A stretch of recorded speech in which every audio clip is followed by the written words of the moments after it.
The Treaty of Galactic Concord was signed beneath the swirling sapphire clouds of Nebula Hall, a neutral space station built specifically to house peace talks.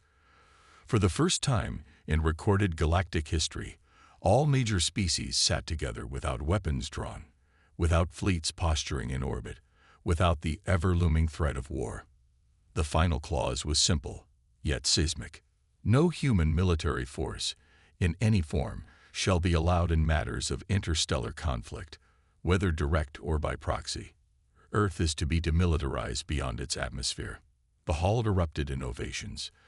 Tentacled limbs, carapaced claws, bioluminescent fins, all rose in celebration. Across the galaxy, billions watched the broadcast. For most, it was a moment of relief, of triumph. Humanity, the unpredictable wild card of every battle, the reason casualty charts had ceased making sense, was finally leashed.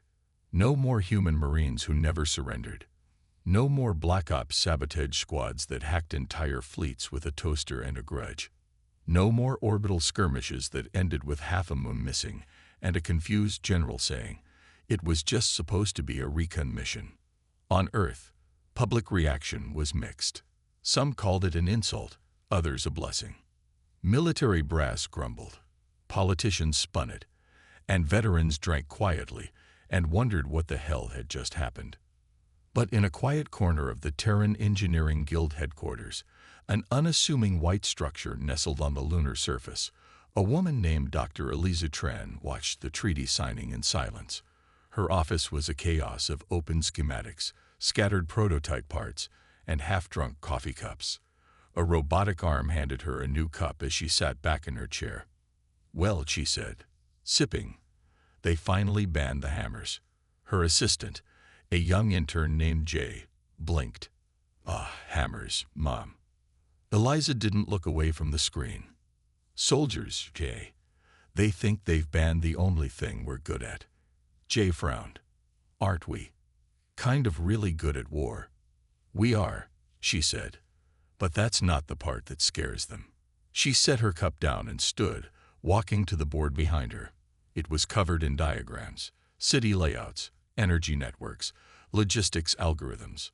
"What scares them is what happens when you take away our permission to use brute force and leave us with nothing but our brains and problems to solve." Jay scratched his head. "So what do we do?" Eliza tapped the board twice, and the diagrams shifted, reconfiguring from mundane infrastructure to dual-use systems.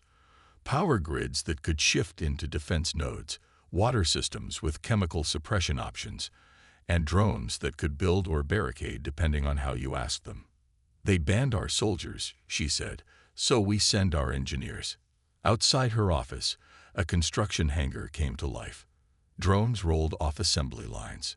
Shipping manifests blinked green. Civilian relief vessels were queued up and waiting for missions Earth hadn't officially assigned yet. Eliza turned back to the window and watched the stars. "They wanted peace," she said softly, "but they forgot who taught war to adapt." As the world celebrated the end of human military involvement in galactic affairs, Earth was already retooling. Not to fight. No, not in the way the galaxy feared. They would build. They would fix. They would arrive with smiles, blueprints, and toolboxes. And before anyone realized what was happening, Earth would be the most dangerous, peaceful species in the stars. The countdown had already begun. The siege of Corathal began the way most colonial takeovers did, quietly and with plausible deniability. Vrick's Empire warships never fired a shot. Instead, they blocked every access corridor to the planet's orbital station. Trade routes sealed, supply shipments intercepted, communications jammed. No broadcasts could reach the Council without heavy Vrick's traffic control interference. The blockade was never called a blockade. It was a navigation reassessment zone, according to the Vrick's ambassador. Inside the colony, Governor Aria Lamek paced through a dimly lit command center with a datapad clenched in her fists. Oxygen was being rationed. Hydroponics were struggling without replacement parts. The atmosphere processors hadn't been serviced in months. Morale was sinking fast, and the planetary defense systems, such as they were, had long since gone dormant. Everyone knew what was coming next. Starvation, collapse, occupation. Area sent dozens of pleas to the Galactic Council, invoking every clause of protection and neutrality she could find. She got back little more than sympathy and procedural shrugs. And then she sent a message to Earth. Not a government appeal. A direct request to the United Terran Assembly. Send anything. Please. We are dying. 3 weeks later, the sky above Corathil cracked with the glow of arrival. 12 ships emerged from hyperspace, sleek, matte gray hulls with bright yellow stripes and spinning graviton cranes mounted along their backs. They weren't warships. No weapons, no fighters. Their registry signatures were civilian. Freight class, industrial support units. The largest among them broadcast its identity with a chipper synthetic voice on all open channels. This is the Terran Civil Engineering Fleet, Alpha Division. We are here to assist with planetary infrastructure repair and humanitarian recovery. Please direct us to your nearest landing zone. The Vrix patrols scanned the vessels. Not a turret, not a missile bay. The Empire's commander, Vrixa Kintal, clicked his mandibles in amusement and waved them through. Let the Earth crawlers play mechanic, he sneered. Let them see what a doomed colony looks like. The human ships descended like a slow-moving storm. Within hours, landing zones became mobile logistics hubs. Cargo doors hissed open, releasing swarms of drones and techs in grease-stained suits. A team of engineers set up a solar relay tower before breakfast. A second team rerouted a sewage pipe into a biochemical recycler by lunch. By evening, the colony had power in 4 districts and potable water in 3. The engineers worked like ants with caffeine addictions. They were cheerful, efficient, tireless. They used local rock to build temporary shelters, repaired broken droids using scrap and chewing gum. One crew turned an abandoned mall into a command center, complete with a 3D printer farm and a robotic parts refabricator. To the colonists, it was a miracle. To the Vrix, it was a joke. And to Earth, it was a test run. A young engineer named Mason knelt beside a damaged mining bot, welding a new joint while whistling. His partner, Nia, leaned against a crate, reviewing the colony's structural layouts. You noticed the power distribution grid here? Nia asked. Yeah, Mason said without looking up. Patchy. Vulnerable. She smiled. Perfect for a little reallocation. If things go bad. You mean when they go bad? Mason muttered. They didn't carry weapons. They didn't need to. Because everywhere they built, they left behind systems that could flex, shift, and, if absolutely necessary, fight. The siege was still on. But now, the defenders were smiling, and the invaders hadn't yet realized that every new pipe, panel, and drone being deployed was a brick in a wall they'd never see coming. By the end of the first week, Corathil looked less like a besieged colony and more like a construction site on performance enhancers. The central plaza had been converted into a modular fabrication zone, complete with solder forge arrays and autonomous print drones darting back and forth like metallic bees. The air smelled of ozone and lubricant, and the once crumbling infrastructure hummed with fresh energy. Governor Aria Lamek stood at the edge of the plaza, arms crossed, as she watched the Terran engineers operate with clockwork precision. No one shouted orders. No one carried sidearms. But somehow, they moved as if they knew the future 3 steps ahead. A cargo drone hovered by, its underbelly engraved with a hand-scrawled name. Lunchbox. It dropped a container of hydroconductive cable and zipped off without a word. Aria turned to the lead engineer, Eliza Tran herself, the infamous former military logistician turned civilian consultant. That drone is carrying enough wire to connect a planetary defense grid, Aria said. Yup, Eliza replied, popping a chew tab into her mouth. Also great for power distribution, signal relay, emergency heat sinks, or tripping up invaders. Super versatile stuff. You're building weapons. No, Eliza said, grinning. I'm building options. Aria didn't argue, because she'd seen what the Vrix had done to other colonies, places without options. Across the plaza, Mason and Nia were finishing the reassembly of an old ore hauler. Once a rusty, defunct mining vehicle, it now gleamed with fresh plating, upgraded servos, and a suspicious number of reinforced joints. You gave it arms, Nia said, inspecting their work. Yeah, thought it deserved them, Mason replied. It's a cargo hauler. It's an emergency load-bearing redistribution unit, Mason said with mock seriousness. And it might accidentally punch a hole through a Vrix exosuit if it malfunctions in the wrong direction. They both smiled. By day 9, the colony's atmosphere scrubbers had been converted into massive carbon capture towers that doubled as signal amplifiers. The hydroponics labs had been augmented with soil-agnostic grow systems, letting food flourish in synthetic planters. And every structural support beam had been rewelded with nanopolymer mesh, just in case of seismic instability. The Vrix noticed. They circled the skies more frequently, sent drones to buzz the engineers, hovered just close enough to intimidate. One such drone veered too close to the solar grid and spiraled into a crash. The Terrans retrieved it, rebuilt it from spare parts, and sent it back with an improved flight algorithm and a small potted plant bolted to the top. A peace offering, or a message. That evening, Eliza stood at a holographic table with her team. Blueprints danced across the surface. This is Phase 3, she said, pointing. The aqueduct system is almost online. Once it is, we can start routing power through the subterranean grid. You mean the tunnels, someone said. I mean the storm shelters, yes, she replied with a smirk. A chuckle rippled through the room. All of it's legal, Mason added. No guns, no explosives, just creative problem-solving. And if the Vrix step in? Someone asked. Eliza leaned forward. Then we show them that Earth doesn't need soldiers to win a war. We just need a place to build.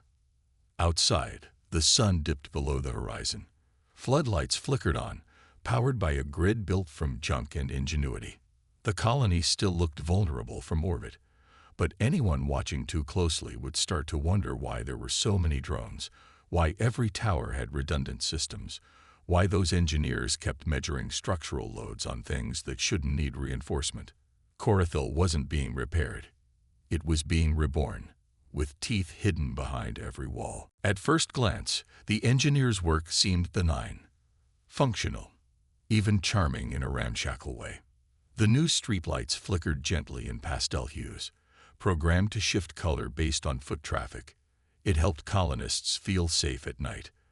The Vrix assumed it was a morale booster. They didn't realize the lights used passive sensor arrays tuned to detect non-human thermal signatures within a 50-meter radius. They didn't realize the lights could also pulse in infrared patterns that scrambled Vrix targeting optics like static in a storm. Another Terran project. The emergency lockdown doors. Installed under the guise of civilian safety during atmospheric breaches, they sealed with vacuum-grade airtightness, fully automated, fully networked. Eliza stood beside one such door with Jay, watching it close with a hiss. It formed a perfect seal, flush with the wall. 30 milliseconds, Jay noted, faster than most combat-grade bulkheads. Good, Eliza said. We can shave it to 28 if we cut animation smoothing. Jay frowned. Why would that matter? Eliza smiled. If you're trying to trap someone running full speed, every millisecond counts. Meanwhile, an old parking garage was converted into a tool depot. Inside, an array of heavy-duty mechanical arms hung from repurposed crane rigs. The engineers claimed they were for vehicle repair. Technically, that was true. But they also happened to be strong enough to rip open light assault craft. In an accident, one such rig tore through a Vrix recon bike during a staged demo. It was later declared a calibration error. The engineers even apologized and gifted the Vrix a replacement bike with improved fuel efficiency. That week, the first real test came. Orcs patrol entered the colony under the pretense of customs enforcement. They demanded to inspect the new water treatment facility, recently rebuilt from 3 converted mining rigs and some oddly placed kinetic turbines. The engineers allowed them in, smiling, offering snacks and datapads full of schematics. The Vrix looked bored until one of them ran a diagnostic on the turbine housing. "What is this?" hissed the lead Vrix. "An overflow buffer," said Nia brightly, "in case of power spikes." The Vrix stared at the readings. Layered magnetic couplers, dynamic oscillation dampeners, a strange frequency pattern embedded in the turbine's pulse cycle. "This isn't standard." "Oh, we know," Nia said. "It's better." They left without further comment. Later that night, Eliza sat with her core team in the colony's mess hall, casually dissecting a pie made from hydroponic rhubarb. "They're catching on," Mason said. "Not fast enough," Eliza replied. "They know we're baiting them." "Good," she said. "Then they'll keep looking where we want them to." Jay stirred his tea. "What happens if they call our bluff?" Eliza didn't look up. "We don't bluff." A silent moment passed. Then an alert pinged. One of the decoy sensor towers, officially labeled as a weather data collection node, picked up unauthorized movement near the perimeter. Eliza tapped her wristband. A map flared to life on the table, glowing red at the edge of the colony. "Let them through," she said. Jay blinked. "Seriously?" "They'll wander into the outer housing district," she said, standing. "We just finished rewiring those buildings." "For what?" She smiled. "Sound-reactive wall anchors and floor panels designed to adjust their structure based on motion." "You mean traps." "I mean architecture with attitude." Outside, the Vrix scouts slithered through the darkness, unaware that every step they took reshaped the terrain beneath them. Every panel they passed added friction. Every hallway subtly redirected them. One fell through a retracting stairwell into a softly padded storage unit, sealed behind him the moment he landed. Back in the command trailer, Eliza marked a checklist and turned to her team. "They wanted peace," she said. "We gave them peace. They just never expected it to come with so many safety features." It began with a spark, small, deliberate, and deniable. A Terran food storage unit exploded in Sector 4. No casualties, just enough damage to send smoke billowing over the colony's north sector and knock out the cooling grid. The Vrix blamed malfunction. No one believed it. Eliza stared at the charred wreckage, chewing on a stylus like it was a toothpick. Her gaze was sharp, her voice calm. "They're testing us." Jay knelt beside the wreckage, scanning soot patterns, incendiary trace, chemical signature matches Vrix flare tech. Someone slipped in and planted it. Mason grunted, hauling away melted panels. It was sloppy. They wanted to see how we'd react. Eliza nodded. "So let's give them a reaction." But not the kind they expected. She turned to the engineers. "Activate fire drills. Sector-wide. Full evac protocols. And light up the drones." Corathil came alive in motion. Sirens wailed, not in panic, but in perfect harmony. Lights blinked to guide civilians to hardened shelters. Streets cleared with clockwork precision. Supply bots swarmed to redistribute resources to fallback zones. To an outsider, it looked like chaos. To the engineers, it was choreography. Above, Vrix surveillance drones watched the fire suppression teams move in, watched the humans douse the flames, erect cooling towers, and rebuild within hours. And watched, though they didn't realize it, dozens of new reinforced conduits go up in the process, buried beneath rubble, and tagged as temporary lines. A mislabel. Intentionally. That night, the Vrix made their move. 3 stealth teams breached the perimeter under cloaked cover, slithering through alleys toward the colony's fusion well. It was the beating heart of the new power grid, at least according to the Terran data the Vrix had intercepted. They reached the facility without resistance. No alarms, no drones, No traps. Just an oversized doorway and humming energy within. Too easy. The first Vrix team entered, and the door sealed behind them. Instantly. Inside, they found themselves in a perfectly mirrored chamber, with disorienting lights and shifting soundscapes. Subsonic pulses began interfering with their neural implants. One collapsed, shrieking. The second team tried to slice open the exterior wall, only to trigger a cascade collapse. They fell into what looked like a lower level, but was in fact a pit lined with magnetized slag. Their weapons shorted out. Their communications vanished. The third team reached the control panel and pulled the emergency shutdown lever. Nothing happened, except a quiet voice transmitted over hidden speakers. "Hi there. This facility's a decoy. Please enjoy your stay." They tried to leave. The doors didn't open. Back in the real control room, located 4 blocks away, disguised as a recycling plant, Elisa sipped water and monitored everything from a wall of screens. Mason stood behind her, arms crossed. "We caught all 3 teams." "Yup." Jay blinked. "Why didn't we just build turrets?" "Because turrets are threats," Elisa said, tapping the screen. "These are embarrassments." A pause. "You think the Vrix will admit to being trapped by glowing floor panels and a mirrored funhouse? That they got locked in a fake power plant by civilian engineers?" She chuckled. "They'd rather eat their own claws." The fires were out. The colony was stable. The Vrix had been humiliated in silence. No military engagement. No broken treaty. But Elisa knew it wouldn't stay silent for long. "They'll escalate," Mason said quietly. "I know," she said. Jay asked, "You have a plan?" Eliza didn't answer right away. Instead, she turned toward the map of the colony.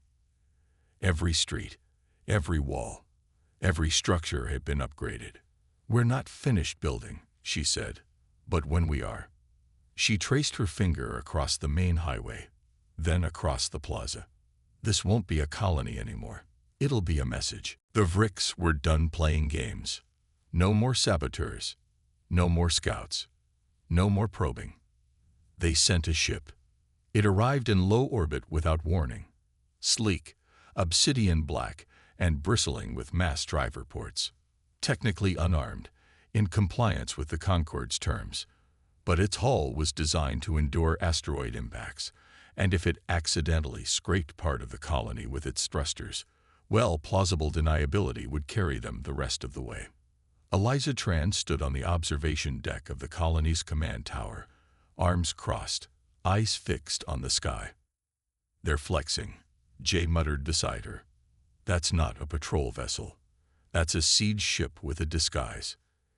"Yep," Eliza said. "And it's getting real cozy up there." Mason stepped in, holding a datapad. They broadcast a statement. "They're inspecting for illicit military development. Said we violated neutrality clauses with unauthorized infrastructure." Eliza raised an eyebrow. "Did we?" "Not technically," Mason said. "They're just scared because our solar towers look like missile silos from orbit." "They do have excellent silhouette," she admitted. Down in the plaza, the engineers moved faster than usual. Power nodes were rerouted. Backup batteries brought online. Drones began repositioning themselves with eerie synchronicity. No panic, no sirens, just quiet, methodical motion. And then came the drop pods. 7 of them. They hit the ground like thunder, outside the colony's eastern quadrant, just beyond the border of officially recognized Terran space. The Vrix would argue they hadn't landed in the colony, but everyone understood the message. A Vrix ground team emerged from each pod, fully armored, pulse rifles in hand. Inspection detail, they claimed over open channel. No shots fired. No formal invasion. Just boots. On. Ground. They approached the perimeter gates. Eliza and her team were waiting. She stood in front of the main entrance, flanked not by soldiers, but by engineers in dusty jumpsuits. Nia held a welding torch. Jay clutched a drone remote. Mason had a wrench the size of a child. The lead Vrix officer slithered forward. "We will assess your facilities for violations. Stand aside." "No," Eliza said simply. "This is non-militarized territory. You have no authority to bar our."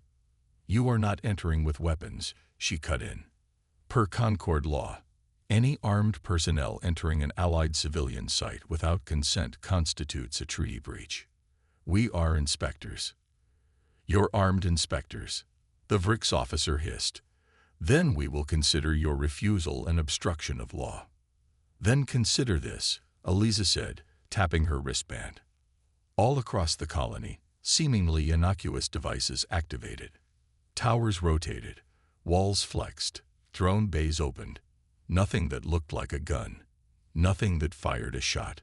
But the ground beneath the Vrix shimmered, magnetically active mesh sliding just enough to make footing uncertain. The wind picked up as turbines shifted airflow. Lights along the walkways blinked in patterns designed to confuse non-humanoid visual sensors. A single drone flew low, trailed by a streamer reading, "Caution, autonomous repair field in progress." And still, not a weapon in sight. The Vrix commander's claws clenched. "This is coercion." "No," Eliza replied. "This is architecture. You're standing in it." The Vrix backed off, but only slightly. "You are escalating." "We are adapting," Eliza said. "That's what humans do best." She turned her back on them, an unforgivable insult in Vrix culture, and walked away, her team following. Later that night, as the Vrix ship hovered ominously above the colony, Mason approached Eliza at the watchtower again. "They're not leaving." "I know." Jay joined them, holding a blinking tablet. "You were right. They're going to strike. Not officially, of course. Just a thermal misfire from orbit." Eliza took the tablet. Her eyes scanned the data. Then she smiled. "Then we better make sure their shot doesn't land." "How?" She turned to her team, her voice calm and certain. "We move the colony." It began at dawn. While the Vrix ship loomed overhead, preparing its precision orbital calibration burst, the colony of Corathal moved. Not the people. The colony. The engineers had prepared for this. From the very beginning, Corathal had been rebuilt with modularity in mind. Each segment of the settlement mounted on magnetic repulsors, hydraulic shunts, and shock-absorbing pivots originally intended for seismic protection. Technically true. But now they served another purpose entirely. Whole buildings detached from their foundations and glided silently along restructured rails. Energy lines were rerouted. Streets folded open like origami. Defensive geometries, shapes once hidden beneath the colony's mundane layout, snapped into position. Watchtowers pivoted. Habitation blocks sank into underground vaults. Civilian housing rotated into reinforced bunkers. And the plaza, the heart of Corathal, transformed into a shimmering geometric array of solar panels, signal diffusers, and kinetic dampeners, calibrated to scramble orbital targeting systems. Mason stood at the edge of the motion, goggles on, marveling. "I can't believe it's actually working." "It's not just working," Eliza said over the comms. "It's dancing." Above, the Vrix ship shuddered. Their planned strike was locked to coordinates that no longer aligned with any part of the colony. Their software couldn't recognize the new layout. And worse, some of their own recon data now pointed toward an empty crater just outside the colony's border. The same crater where Eliza's team had buried a network of thermal decoys and signal loops. As far as the Vrix systems could tell, Corathal had just vanished. "We gave them a ghost town," Jay said from the control room, watching the scrambled sensor feeds. "They're trying to triangulate us, but all they're painting is echoes." "And if they fire anyway?" Mason asked. "They hit empty terrain, and we report it to the Concord as an unprovoked strike on unoccupied land," Eliza replied. "Which, conveniently, is still a war crime." On the surface, the Vrix ground teams scrambled. Their dropships began a hasty retreat, flailing to regroup near their pods. But the ground was no longer familiar. Walkways retracted. Buildings shifted. Emergency lighting rerouted their motion sensors. Autonomous forklifts trundled into their paths, beeping cheerfully, forcing them to scatter. Nia stood in the observation bay of the outer district, watching a Vrix officer stomp through what had, yesterday, been a quiet garden. Now it was a mirrored maze with echo loops broadcasting disorienting signals. "They look angry," she said. "They look lost," replied one of the junior engineers. By midday, the Vrix fired their calibration shot. It struck the thermal decoy site dead on. A spectacular explosion, harmless, except for the pride of the Vrix. Within moments, Terran distress signals flooded the Concorde channels. Footage from colony drones was already en route to 20 interstellar newsnets. An accidental discharge, sure, but one that just so happened to follow a denied inspection request, a documented pattern of unauthorized troop landings, and several unexplained explosions on civilian infrastructure. By the time the Vrix ship pulled back into higher orbit, silence reigned. Eliza stood on the tower again, arms folded, eyes calm. "They blinked," Mason said beside her. "No," she said. They flinched. Jay entered from behind, carrying the latest Concorde communique. "They're launching an investigation," he said. "Official reprimands might be coming. Maybe even sanctions. And us. No violations. Every system checks out as non-lethal. They're calling our changes clever." Eliza grinned.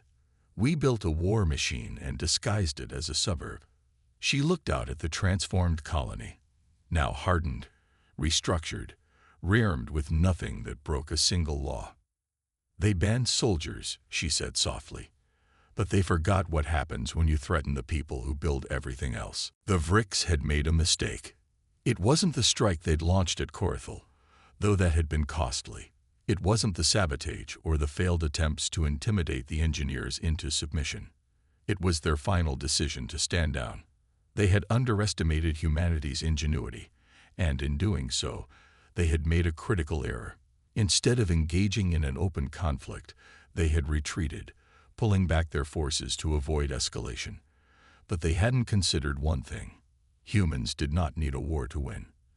They only needed time. And now, humanity had it. 3 weeks after the attempted strike, the Vrix had yet to respond to the growing pressure from the Concorde. In the meantime, the engineers had done what they did best: built, adapted, and prepared for the inevitable. The Vrix hadn't expected the colony's transformation. They'd thought they'd find weakness, a brittle structure they could dismantle with the flick of a switch. But instead, they had found Corathal standing resilient, like a living fortress of steel, wires, and ingenuity. Now, the tables had turned. The Terran engineers had gone from builders to the new face of resistance.